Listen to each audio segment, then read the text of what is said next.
When we remember the events of 9/11, we are often invited to reflect on how the attack came out of the clear blue sky.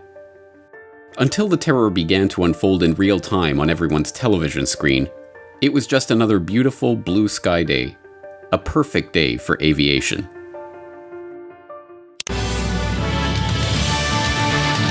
It is 8 a.m. in Salisbury, North Carolina, 7 a.m. in Chicago, 5 a.m. in Calaveras County, California, where the news is being made on this Tuesday, September 11th. From CNN. Anyway, that's all coming up 8:01. Let's get to the top news stories of the morning. For that, we turn to Ann Curry. Because now we have a camera. Katie Mattinell, thank you so much this morning. Good morning, everybody, again. But isn't in America and in politics, isn't spinning? What is spinning, Charlie? Well, spinning is getting out your point of view, trying to put your interpretation on something. So do you think there is a lot of spinning done in politics and America pageant, but this year things are different. Contestants will be quizzed on current events, U.S. history, and government. 10 of the 51 contestants got a preview. Among the questions, naming the current vice president and knowing what happened December 7th, 1941. 2 contestants didn't know Dick Cheney was the vice president, and 4 missed the bombing of Pearl Harbor. Miles and miles of sunshine. Miles Davis. We're going to put Miles out there today. Nice as it can be across the Northeast. Rough seas still from the chop from that hurricane. But other than that, it's kind of quiet around the country. We like quiet. It's quiet. It's too quiet.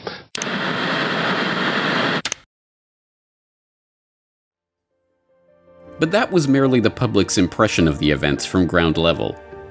Little did we know at the time, 9/11 was not a normal day of blue sky aviation. On the contrary, it was one of the busiest days in the history of American aviation. A dense forest of live fly exercises, drills, simulations, fake radar injects, and utter confusion. And that was before the attacks even began. This is the story of 9/11 that you didn't watch unfold on your TV that fateful day in 2001. This is the story of the 9/11 War Games. Part 1. War Games. It only stands to reason that government employees, armed forces, and first responders spend a considerable amount of time every year training to respond to crises. A major catastrophic event may only happen once in a lifetime, but if and when it does occur, the appropriate personnel need to know how to respond. Not all military exercises and government drills are the same, however. These training events can range all the way from computer simulations and war games, where no personnel are deployed and no physical resources are committed, to live field exercises, where real people use real equipment and even real munitions to practice responding to real-world emergencies or simulate real warfare. And as these drills move from abstract models to real-life exercises, the line between reality and simulation can become blurry. What does it mean, then, when a simulation of an emergency takes place at the exact same place and time as the real emergency is happening in real life? Today we were running an exercise for a company, bearing in mind I'm now in the private sector, and we sat everybody down in the city, 1,000 people involved in the whole organisation, but the crisis team, and the most peculiar thing was we based our scenario on the simultaneous attacks on the Underground and mainline station. So we had to suddenly switch an exercise from fictional to real. Just to get this right, you were actually working today on an exercise that envisioned virtually this scenario? Almost precisely.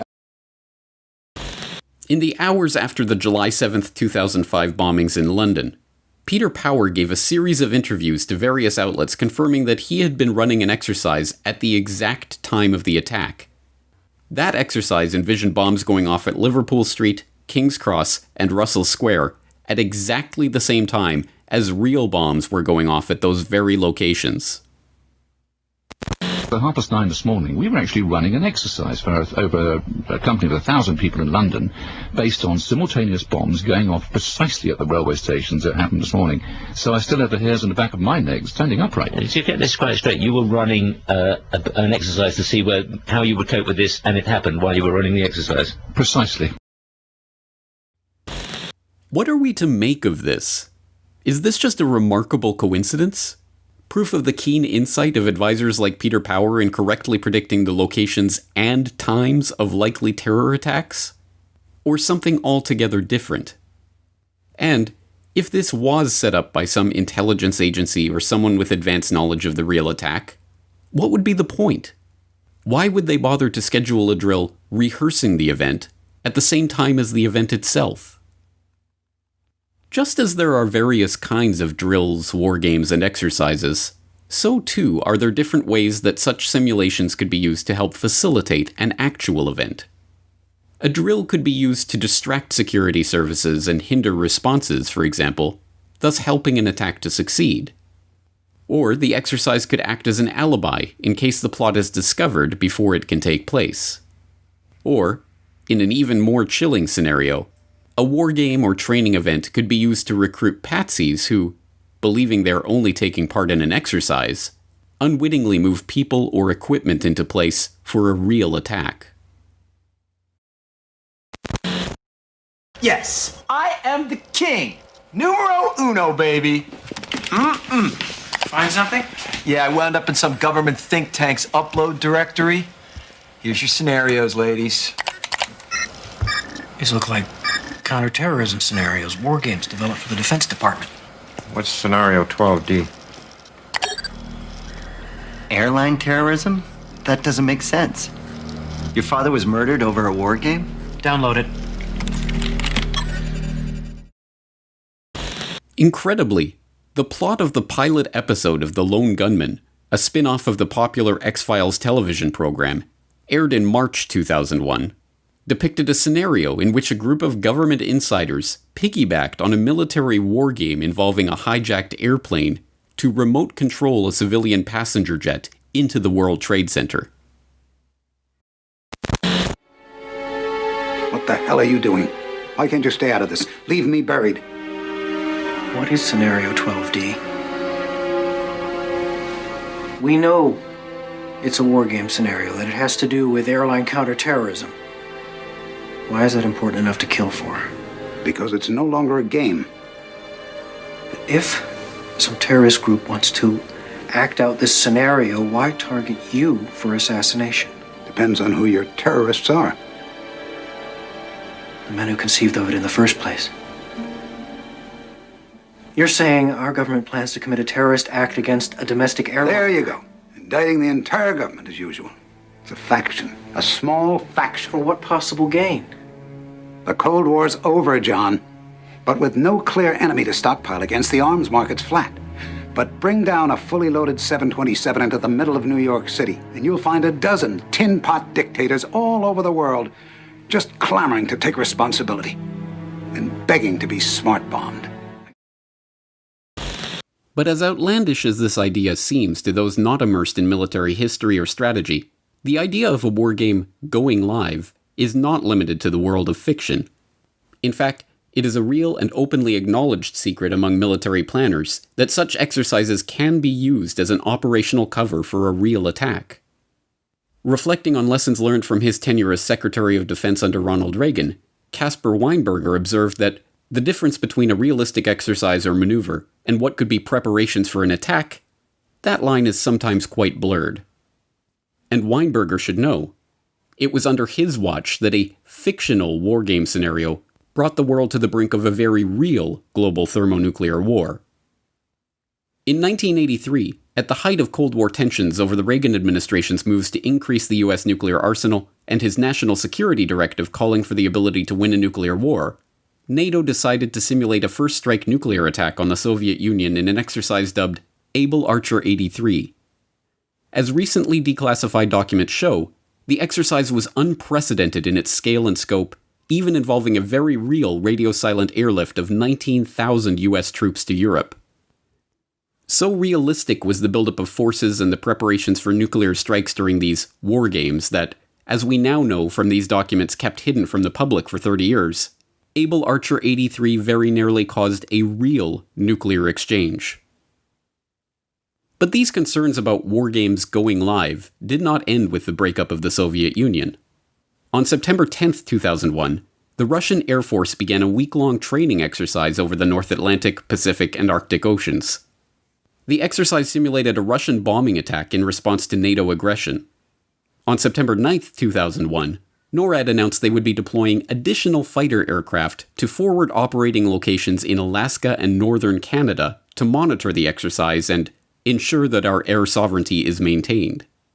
The Russians called off their war game when the 9/11 attacks began to unfold. Military planners know that simulations and war games can be used as cover for real attacks. But what about 9/11? Were there any exercises, simulations, or drills that had a bearing on what was happening on that fateful day? Part 2. Preparations. In the wake of 9/11, the Bush administration's mantra became that no one could have imagined such an attack before it took place. I don't think anybody could have predicted that these people would take an airplane and slam it into the World Trade Center, take another one and slam it into the Pentagon, that they would try to use an airplane as a missile, a hijacked airplane as a missile. First, I must say, I knew of no intelligence during the 6+ months leading up to September 11th that indicated terrorists would hijack commercial airliners, use them as missiles to fly into the Pentagon or the World Trade Center towers. Nobody in our government, at least, and I don't think the prior government that could envision flying airplanes into buildings on such a massive scale. But, like everything else the Bush administration told the public about 9/11, this too was a lie. Not only had government officials envisioned flying airplanes into buildings or using an airplane as a missile, but multiple agencies trained for just such an event prior to 9/11. In fact, as General Richard Myers, chairman of the Joint Chiefs of Staff from 2001 to 2005, went on to tell the 9/11 Commission, this precise scenario of a hijacked jet being flown into a high-value target was drilled by NORAD not once or twice, but 5 separate times in the run-up to September 11th. On November 6, 1999, they simulated an event in which terrorists hijacked a passenger jet flying out of JFK with the intention of crashing it into the United Nations building in New York. On June 5, 2000, they simulated 2 hijackings, one in which the terrorists intended to fly the plane into the Statue of Liberty, and the other in which the intended target was the White House. An October 16, 2000 NORAD drill saw a hijacker once again targeting the UN building, as did a nearly identical exercise on October 23rd of that year. One of NORAD's pre-9/11 hijack drills even saw the World Trade Center itself become the intended target. Other exercises involved not just hijacked jets as weapons, but tested NORAD's response to simultaneous hijackings being used in a coordinated attack on American airspace. Well, obviously, it would be hard to imagine posturing for the exact scenario, but isn't it a fact, sir, that prior to September 11, 2001, NORAD had already in the works plans to simulate in an exercise a simultaneous hijacking of 2 planes in the United States? Colonel Scott, do you have any data on that? I'm not aware of that, sir. I was not present at the time. That was Operation Amalgam Virgo. Amalgam Virgo is an annual NORAD field training exercise, meaning that real aircraft are deployed and actual personnel are used to simulate real-life situations. The planning document for Amalgam Virgo 01, which took place in June 2001, featured a picture of Osama bin Laden surrounded by airplanes. Amalgam Virgo 02, which was already in the planning stages on 9/11 and actually took place in June 2002, involved a simulated hijacking of a real Delta Airlines 757 by military personnel acting as civilian passengers, and ran through multiple scenarios for stopping the plane from reaching its target, including a shoot-down. But as uncanny as these similarities are to real-life events, declassified documents from the 9/11 Commission archive show that many other types of hijack scenarios were practiced in the years before September 11th. These documents prove that many of the lies told about the confused response to the 9/11 attacks are just that, lies. We have been told, for instance, that NORAD wasn't set up to deal with the domestic hijacking threat, because the Joint Command was solely focused on outward threats. It's the way that we were directed to posture, looking outward. Those were the orders that NORAD had and has had for ever since the end of the Soviet Union, when we had, at that time, I think it was 26 alert sites around the United States, and we'd gone down to 7. But time after time between 1999 and 2001, NORAD simulated so-called inside-inside events, where domestic airliners bound for domestic destinations were hijacked en route. General Myers simply lied when he said that NORAD's defenses were only directed toward outside threats. As these documents show, NORAD was actively engaged in modeling domestic terror threats, not only domestic civilian airliner hijackings, but even one scenario, dubbed Fertile Rice, in which Osama bin Laden directed an attack on Washington using a drone aircraft laden with explosives. And these were not the only pre-9/11 training events that bore a striking resemblance to the actual attacks. The specific scenario of a plane crashing into the Pentagon was drilled not just once or twice, but at least 3 separate times in the year prior to September 11th. In October 2000, a Pentagon mass casualty exercise, or MASCAL, envisioned a scenario in which a passenger jet hit the Pentagon. Army medics, the Arlington Fire Department, and other emergency responders participated in the drill. In May 2001, another Pentagon mass casualty exercise tested responses to a passenger jet crashing into the Pentagon's courtyard. This time, the Tri-Service De Lorenzo Healthcare Clinic and the Air Force Flight Medicine Clinic participated in the training. Lieutenant Colonel John Felizio, Deputy Commander for Administration of the De Lorenzo TRICARE Health Clinic, later remarked, "You know, it was kind of eerie. The scenario we had for these MASCALs was very similar to what actually happened. Our scenario for both MASCALs was a plane flying into the Pentagon courtyard."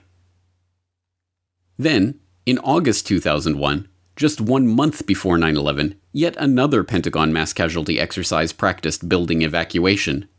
As General Lance Lord, commander of Air Force Space Command, later noted, purely a coincidence, the scenario for that exercise included a plane hitting the building. Purely a coincidence. Time after time after time after time in the months leading up to the attacks, military personnel and first responders were trained to respond to the very events that the public is asked to believe actually took place on the day of 9/11. Some of these training exercises even involved real aircraft being pretend hijacked by real military personnel acting as civilian passengers. Purely a coincidence.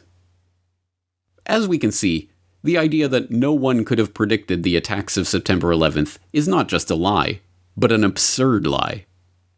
In fact, the sheer number of times those very scenarios were exercised before they took place by itself raises the question of what these wargame planners knew about what was set to take place that day.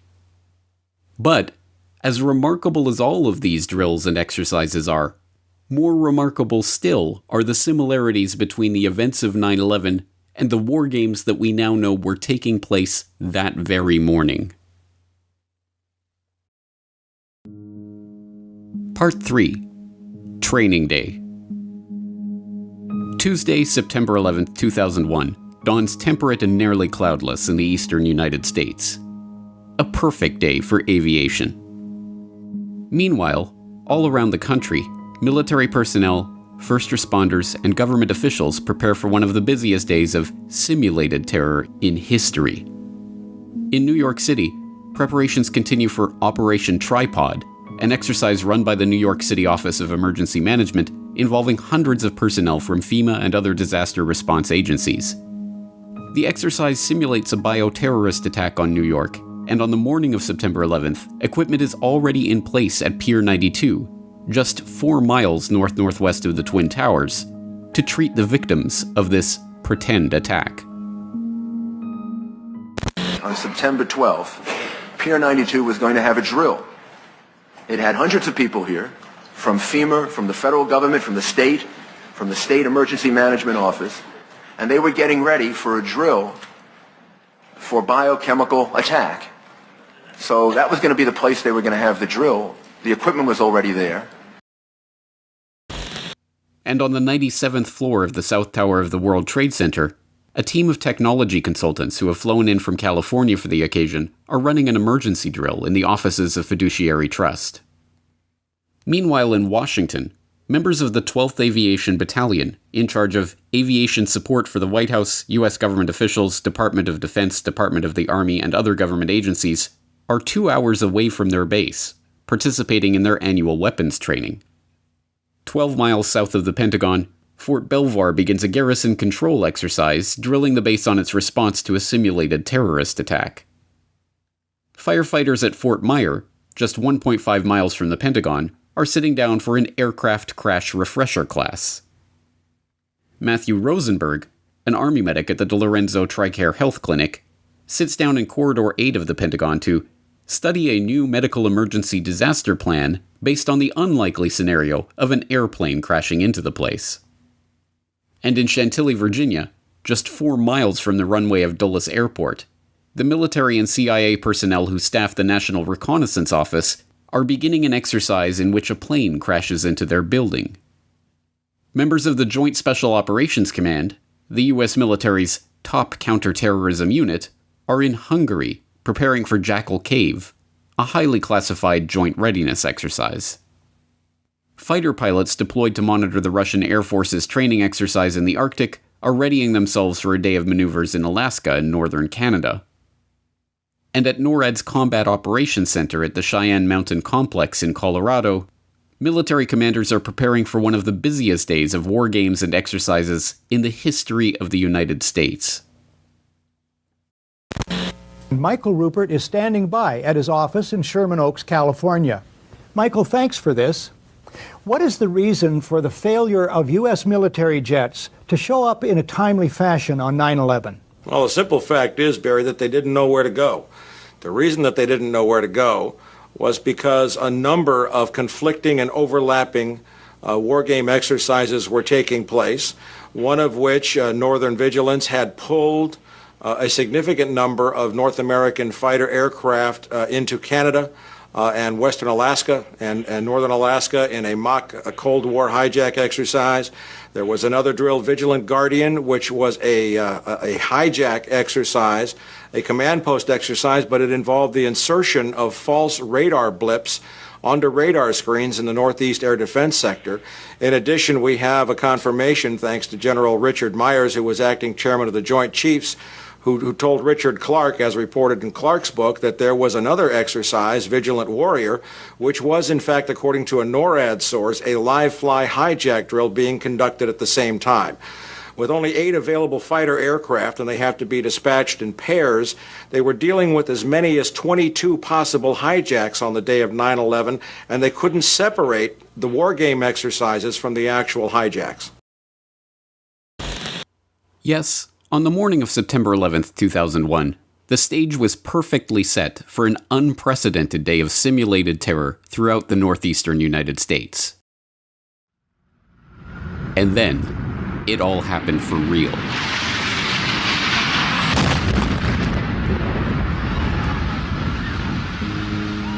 Part 4. This is not an exercise. 11, if you're here, Boston Center. Hi, Boston Center, Team U. We have a problem here. We have a hijacked aircraft headed towards New York, and we need you guys we need someone to scramble some F-16s or something up there to help us out. Is this real world or exercise? No, this is not an exercise, not a test. Confusion. Okay, now we do. Yes, this is what I got. You hear put that input about possible news at 7:37 just hit the World Trade Center. This is a real world. And we're trying to confirm this. Okay, continue taking the fighters down to the New York City area, JFK area as best as you can. Make sure that the FAA clears your route all the way through. Just do what we got to do, okay? Just press with us. It looks like somebody... It looks like this guy could have hit the World Trade Center. Chaos. Do we want to think about scrambling aircraft? Oh, God, I don't know. That's a decision somebody's going to have to make probably in the next 10 minutes. Everybody just left the room. Paralysis. There are many ways to describe the FAA, DoD, and NORAD response to the events of 9/11. But given that, according to the official 9/11 conspiracy theory, not a single fighter jet was able to intercept a single hijacked airliner between the first hijacking report at 8:20 a.m. and Flight 93's downing nearly 2 hours later at 10:03 a.m. The claim that the response to these events was actually enhanced by the war games and exercises taking place that morning is downright absurd. The question was, we had 4 war games going on September 11th, and the question that I tried to pose before the secretary had to go to lunch was whether or not the activities of the 4 war games going on September 11th actually impaired our ability to respond to the attacks. The answer to the question is no, did not impair our response. In fact, General Eberhard, who was then the commander of North American Aerospace Defense Command, as he testified in front of the 9/11 Commission, I believe he told them that it enhanced our ability to respond, given that NORAD didn't have the overall responsibility for responding to the attacks today. That was an FAA responsibility. A question about our training posture on the day of 9/11. On page 5 of our staff statement, the FAA says at 8:38 in the morning, "Hi, Boston Center, TMU, we have a problem here. We have a hijacked aircraft headed towards New York, and we need you guys we need someone to scramble some F-16s or something up there. Help us out." NEAD says, "Is this real world or an exercise?" My question is, you were postured for an exercise against the former Soviet Union. Did that help or hurt? Did that help in terms of were more people prepared? Did you have more people ready? Were more fighters fueled with more fuel? Or did this hurt in terms of people thinking, no, there's no possibility that this is real world. We're engaged in an exercise and delay things? Or did it have both impacts? Sir, my belief is that it helped because of the manning, because of the focus, because the crews, they have to be airborne in 15 minutes, and that morning, because of the exercise, they were airborne in 6 or 8 minutes. And so I believe that focus helped. The situation that you're referring to, I think at most cost us 30 seconds. These lies have been carefully crafted over years and presented in such densely packed sound bites that it is difficult to deconstruct them all. General Meyer's assertion that it was not NORAD but the FAA that had the responsibility to respond to the attacks that morning is one such lie. In reality, NORAD is specifically tasked with dealing with such events itself, not waiting passively for FAA orders.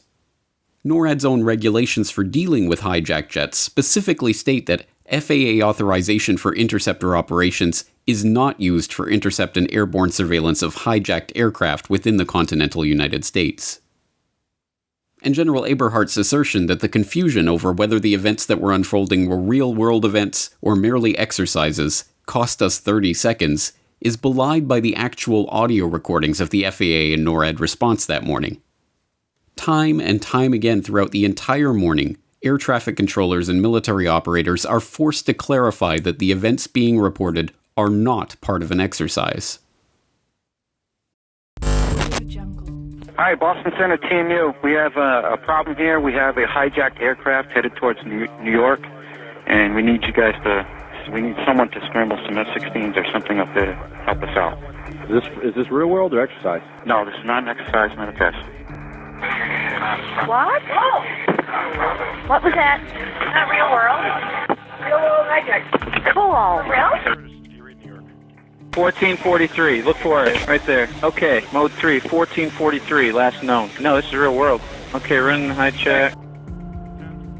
I've never seen so much real world stuff happen during an exercise.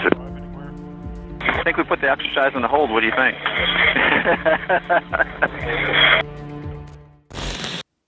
This persistent confusion over the reality of what was happening that day is hardly surprising.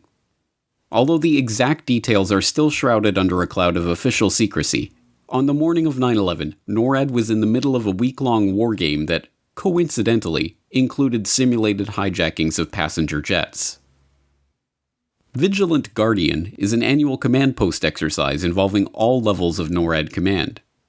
Vigilant Guardian 01 was a week-long war game described as a simulated air war, and, just 2 days before 9/11, it had involved a simulated terrorist hijacking of a civilian passenger jet by terrorists intending to blow the plane up with explosives over New York City. Even more remarkably, on the morning of September 11th, they were planning to simulate another passenger jet hijacking just 1 hour after the attacks began to unfold. In 2006, Vanity Fair reporter Michael Bronner was the first journalist given access to the tapes of NORAD operations that morning. In his subsequent article on the subject, 9/11 Live, the NORAD tapes, Bronner talked to Lieutenant Colonel Kevin Nasipany, the mission crew commander on the ops floor at the Northeast Air Defense Sector on the morning of 9/11. When they told me there was a hijack, my first reaction was, somebody started the exercise early, Nasipany later told me. The day's exercise was designed to run a range of scenarios, including a traditional simulated hijack in which politically motivated perpetrators commandeer an aircraft, land on a Cuba-like island, and seek asylum. I actually said out loud, "The hijack's not supposed to be for another hour," Nasipany recalled. As a command post exercise, Vigilant Guardian was not conducted with real airplanes, but what's known as Sim over Live, where simulated aircraft are injected into NORAD's air traffic system. Although the official narrative holds that the simulated injects were cleared from NORAD's radars as soon as they appeared, thus causing no confusion, the actual NORAD tapes tell a different story. At 9:04 a.m., directly after Flight 175 crashed into the South Tower, 2 officers monitoring the events at NORAD's Northeast Air Defense Sector, NEADS, can be heard to refer to the events as potential exercise inputs. Is this explosion part of it that we're looking at now on TV? Boston is now grounding. And then there's a possible second hijack also at United Airlines. Center, where they're working at right now. 2 planes? He was in Whiskey 105. Get the fuck out. I think this is a damn input. At 9:09 a.m., one NEADS technician complains about the exercises taking place and the confusion with real-world events. Fuck. 09. What? On Battlefield 09. Happy to see you. Langley. LFI. I know. I hope they cancel the exercise because this is ridiculous. And at 9:15 a.m., an off-duty NEADS technician calls in to ask about the day's events and the ongoing exercise. You guys watching the news? Yeah, they got it on in the battle cab right now. Yeah. I'm watching for about 10 minutes, Frank. I wonder if they could spend the exercise? Not at this time, no. But I think they're going to. Things look pretty horrific out there, so. Remarkably, at 9:30 a.m., a full hour and 10 minutes into the attacks, simulated aircraft were still being injected into the radar screens at NEADS. One frustrated staff member directing the response on the NEADS operation floor had to order his coworkers to turn their sim switches off, stopping the fake simulations from confusing the radar operators.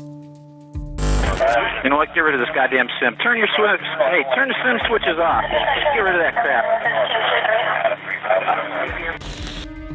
Even worse, at the same time as these false inputs were distracting the radar operators, real military aircraft that were taking part in live fly exercises that day were further complicating the response to the attacks. Boston Center team, we've got a question for you. Yes, sir. The military aircraft that are in the air right now. Yes, sir. We're wondering if we should tell them to return to base if they're just on training missions or what you guys do. No, they're actually on the active air per the DO out there. I launched early. Right. So everybody's up. You want them up? Yes, we did send the ones home in 105 that were on the training mission. They are sent home. The Panthers are out there for Modus. Right, I understand that. I'm talking about, I think there's somebody training up in the Falcon Axe area right now. I know. Falcon, stand by. Let me, just in general, anybody who's training. So, anybody in training, send them home. Training missions of Falcon, send them home. Yeah, we're going to send Yeah, go ahead, send them home. Okay, bye. Even more incredibly, false radar injects continued to show up on radar screens at NORAD's operations center in Cheyenne Mountain, Colorado at 10:12 a.m., a full 9 minutes after the attacks had ended.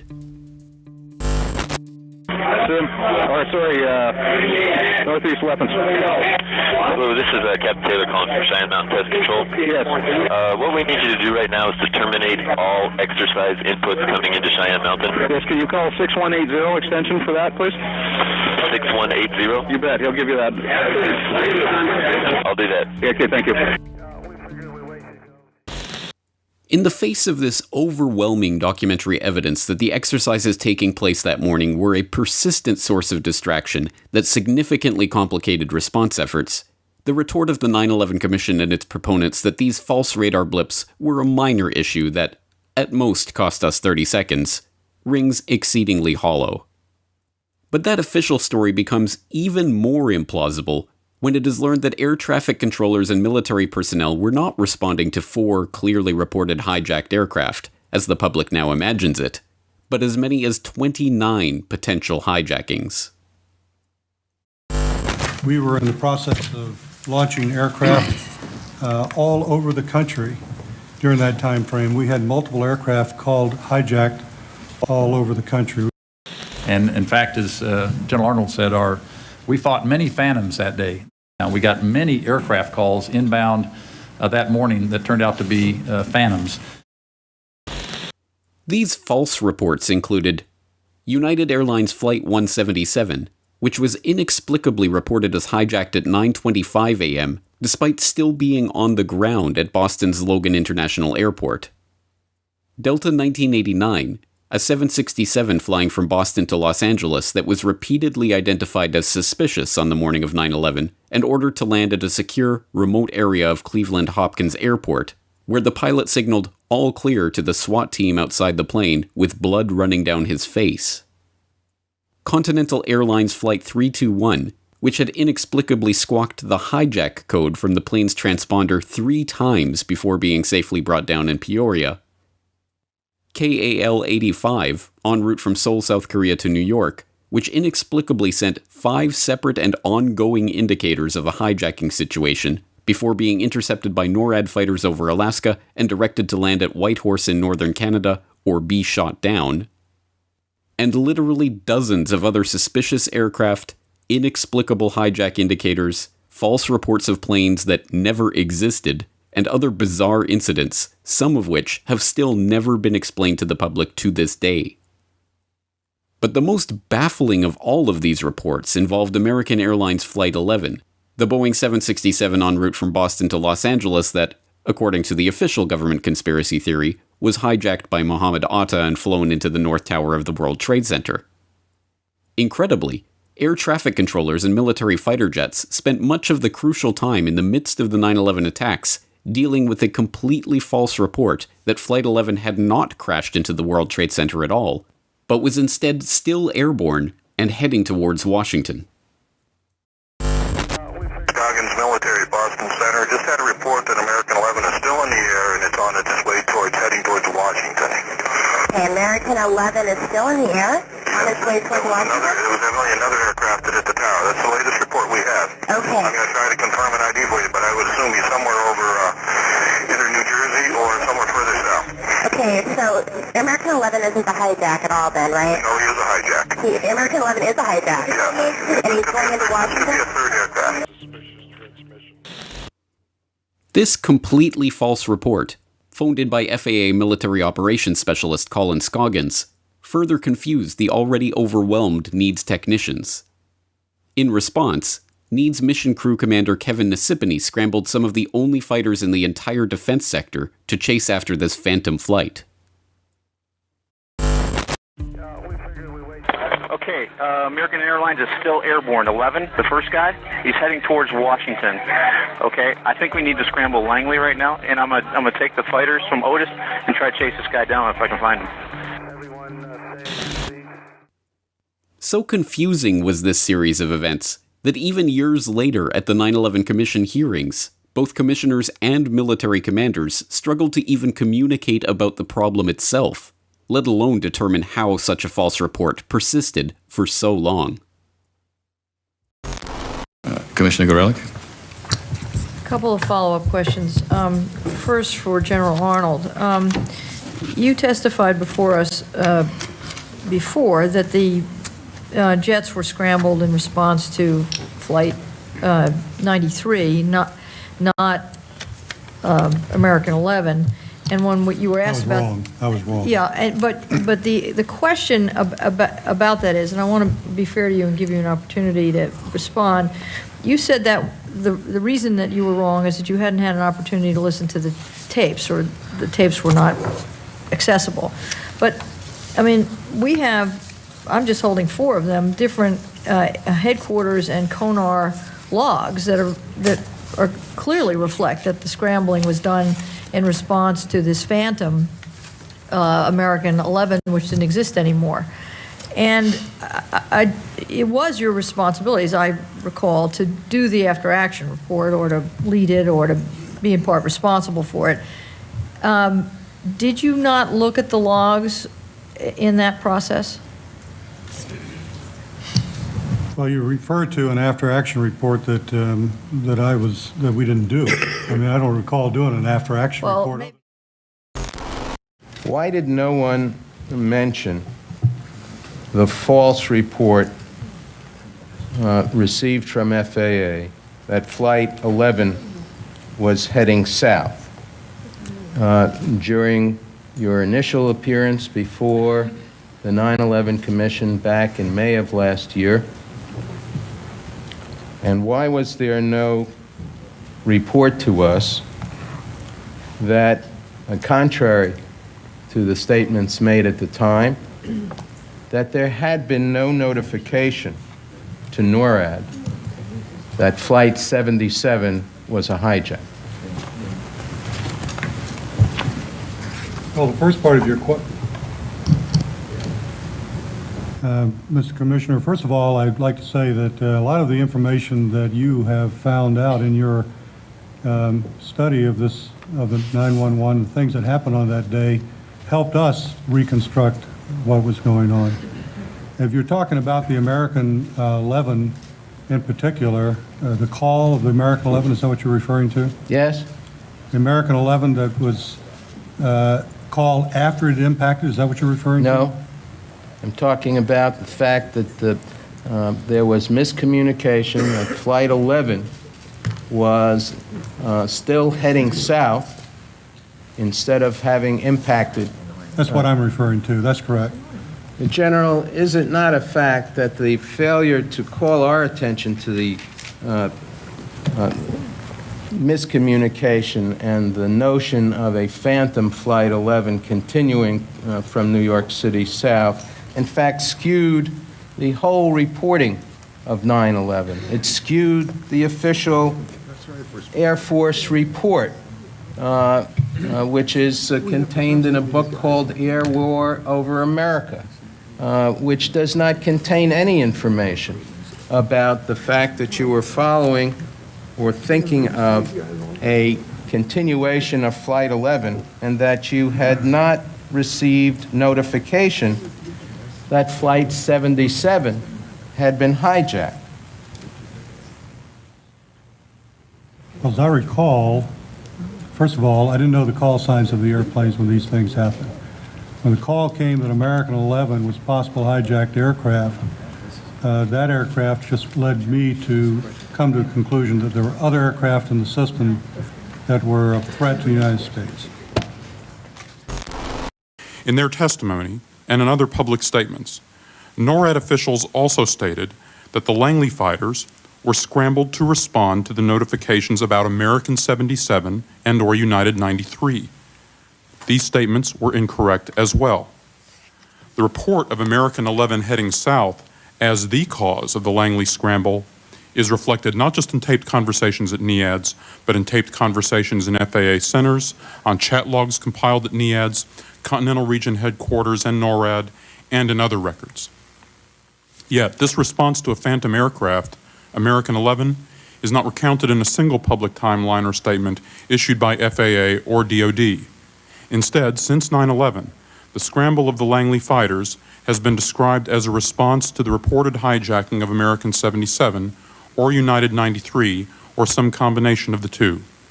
This inaccurate account created the appearance that the Langley scramble was a logical response to an actual hijacked aircraft. False radar inputs, military aircraft participating in exercises in the middle of a crisis, civilian aircraft squawking false hijack reports, fighter jets chasing phantom planes. Which of these reports were merely the fog of war, so often referred to by promoters of the official 9/11 story, and which were part of the exercises themselves? Were there field exercises of hijackings taking place that morning that were then mistaken for the real thing? What part did these war games and exercises play in hampering the response of the many military officers who had spent their whole careers training to protect American airspace? Did the war games help the perpetrators of 9/11 in their attack? The answers to these questions, like so many other questions about the events of September 11th, remain shrouded under a veil of official government secrecy. Part 5. Beyond Coincidence. Purely a coincidence. According to the official story of 9/11 itself, we are told that simulated hijackings were taking place at the same time as real-life hijackings. That an airplane into building drill was occurring at the same time as airplanes were flying into buildings. That false radar blips and fake hijack reports were competing for the military's attention with real-world radar blips and hijack reports. And throughout it all, technicians, operators, military personnel, and air traffic controllers were constantly seeking reassurance that what they were seeing was not part of an exercise. Purely a coincidence, or part of a premeditated plan? And if this unprecedented tangle of exercises, drills, and simulations was part of a premeditated plan, what was that plan? What would be the point of simulating the attacks, even as the attacks themselves were taking place? For me, the pivotal evidence, absolutely demonstrating direct government complicity in and management of the attacks, was found in a number of undisputed yet virtually unaddressed war games that I have shown were being conducted, coordinated, and or controlled by Vice President Dick Cheney or his immediate staff on the morning of September the 11th. The names of those war games are known to include Vigilant Guardian, Vigilant Warrior, Northern Guardian, Northern Vigilance, and Tripod 2. There is a possibility that Northern Guardian is a duplicate name, but the remaining exercises are indisputably separate events with different objectives. All have been reported by major press organizations relying on undisputed quotes from participating military and FAA personnel. They have also been confirmed by NORAD press releases. All, except for Northern Vigilance and Tripod 2, had to do with hijacked airliners inside the continental United States, specifically within the Northeast Air Defense Sector or NEADS, where all 4 9/11 hijackings occurred. According to a clear record, some of these exercises involve commercial airline hijackings. In some cases, false blips or injects were deliberately inserted onto FAA and military radar screens, and they were present during at least the first attacks. Excuse me. This effectively paralyzed fighter response, because with only 8 fighters available in the region, there were as many as 22 possible hijackings taking place. Other exercises, specifically Northern Vigilance, had pulled significant fighter resources away from the Northeast U.S. just before 9/11 into northern Canada and Alaska. In addition, a close reading of key news stories published in the spring of 2004 revealed for the first time that some of these drills were live fly exercises, where actual aircraft, likely flown by remote control, were simulating the behavior of hijacked airliners in real life. All of this as the real attacks began. The fact that these exercises had never been systematically and thoroughly explored in the mainstream press or publicly by Congress, or at least publicly in any detail whatsoever by the so-called Independent 9/11 Commission, made me think that they might be the holy grail of 9/11. And that's exactly what they turned out to be. Only one war game exercise, Vigilant Guardian, was mentioned in a footnote to the Kane Commission report, and that it was deliberately mislabeled as an exercise intended to intercept Russian bombers instead of a hijack exercise in the Northeast sector.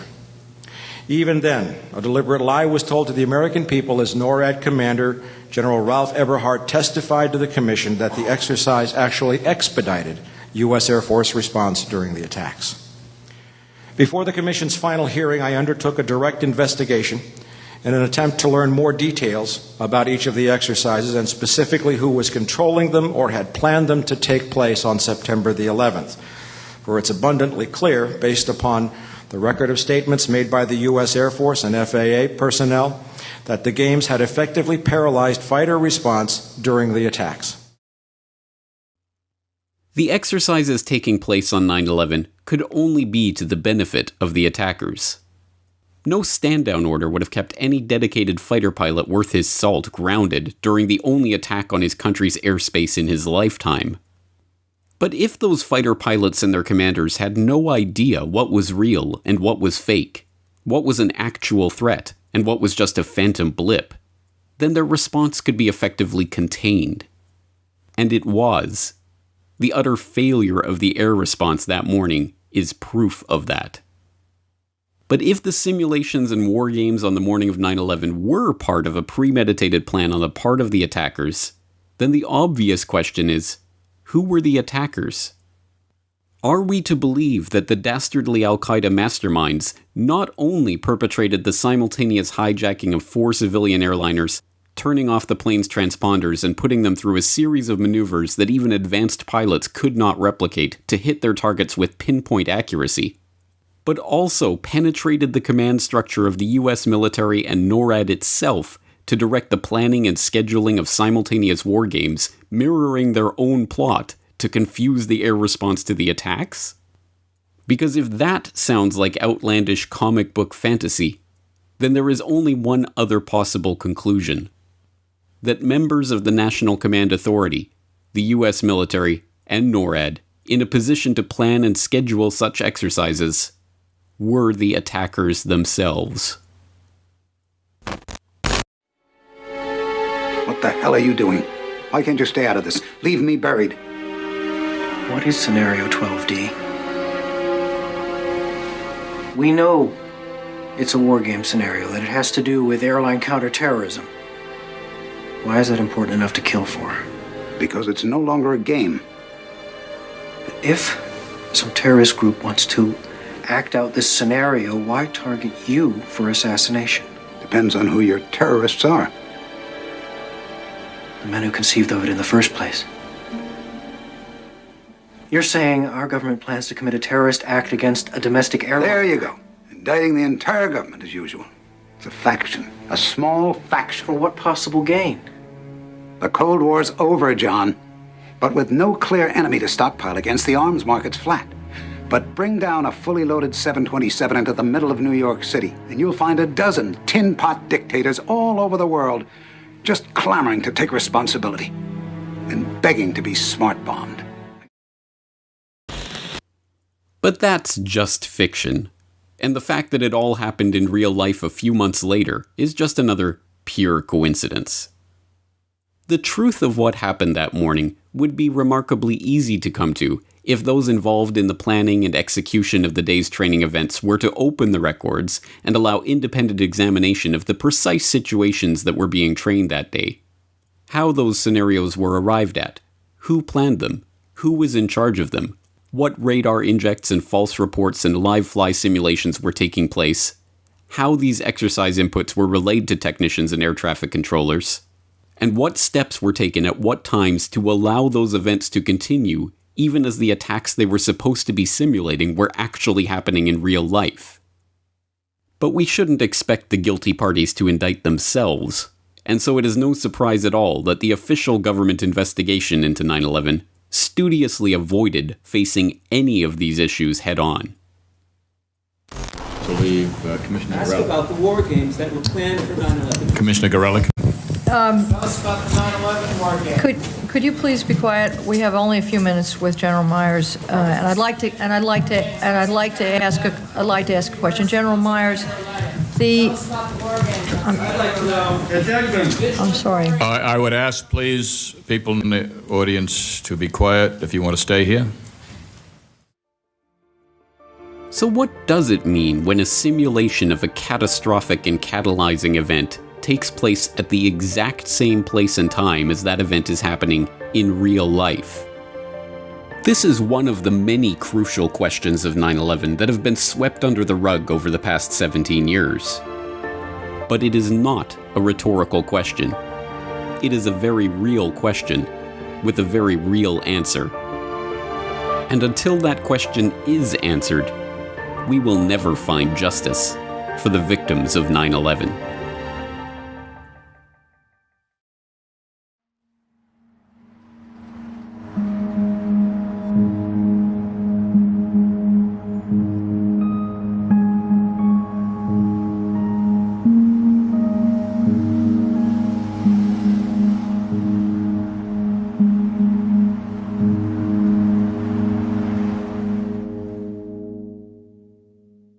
I've never seen so much real-world stuff happen during an exercise.